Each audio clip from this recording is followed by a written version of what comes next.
Samaritan అని ఒక community ఉండేది, వాళ్ళు అన్టచబుల్. అక్కడ కూడా ఉన్నారా? ఇజ్రాయెల్లో అన్టచబుల్స్ ఉండేది.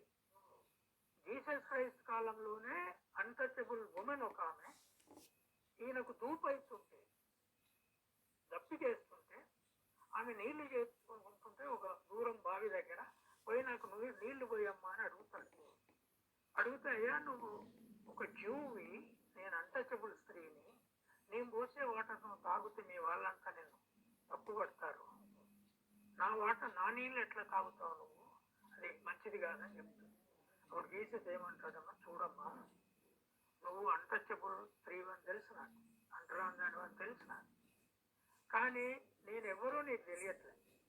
నువ్వు నాకు ఈ దప్పిక తీర్చే నీళ్లు పోయి నీకు సమానత్వం ఇచ్చే దైవ నీళ్లు నీకు ఇస్తా,